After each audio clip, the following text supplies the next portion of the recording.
Hezbollah के बीच तनाव बढ़ने से पूरे मध्य पूर्व में एक बार फिर बड़ी जंग का खतरा मंडराता नजर आ रहा है। इजरायली सेना ने लेबनान की राजधानी बेरूत में एक हवाई हमला किया है।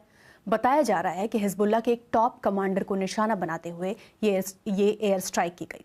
लेबनान के स्वास्थ्य मंत्रालय का कहना है कि एक बहुमंजिला इमारत पर हुए इस हमले में कम से कम 8 लोग मारे गए हैं और 60 के करीब जख्मी हुए हैं।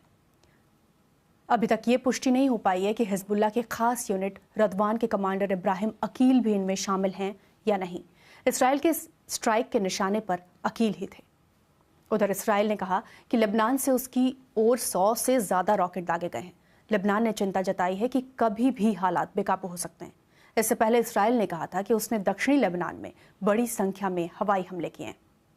उसने कहा कि उसके लड़ाकू विमानों ने हिजबुल्लाह के 100 से ज़्यादा रॉकेट लॉन्चर्स, हथियार स्टोर करने की जगह और दूसरे ठिकानों को निशाना बनाया है। दूसरी ओर हिजबुल्लाह ने कहा है कि उसने उत्तरी इसराइल में इजरायली सेना के कई ठिकानों पर हमले किए हैं।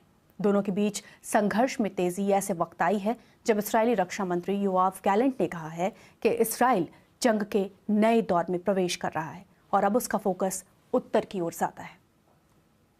गैलेंट ने कहा कि उनका मकसद है घरों पर हिजबुल्लाह के रॉकेट गिरने से विस्थापित हुए 60,000 इसराइलियों को फिर से उत्तरी इसराइल वापस उनके घर भेजना। संयुक्त राष्ट्र सुरक्षा परिषद में भी इस पर चर्चा होनी है। अमेरिकी राष्ट्रपति कार्यालय ने लेबनान को लेकर ये कहा,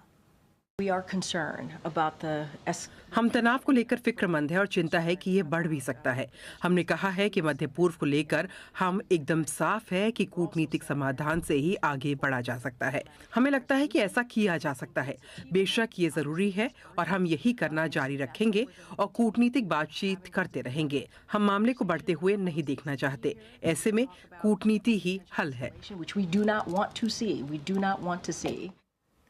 इस बारे में भी सवाल उठ रहे हैं कि लेबनान में हुए धमाकों से नागरिकों के मानवाधिकारों का उल्लंघन हुआ है।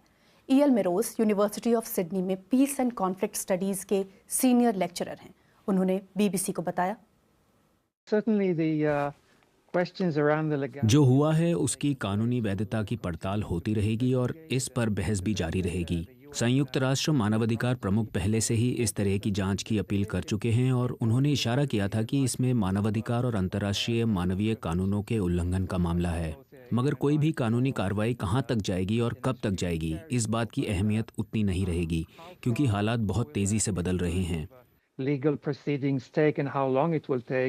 मेरा अपना मानना है कि इस हमले में इसराइल के पास ये जानने का तरीका नहीं था कि धमाके से कौन घायल होगा। कुछ बच्चे घायल हुए हैं और कुछ आम लोग भी, जिनमें स्वास्थ्य कर्मी और राहत कर्मी भी शामिल हैं। तो ऐसा लगता है कि इसमें अंतर्राष्ट्रीय कानून के उल्लंघन की संभावना है।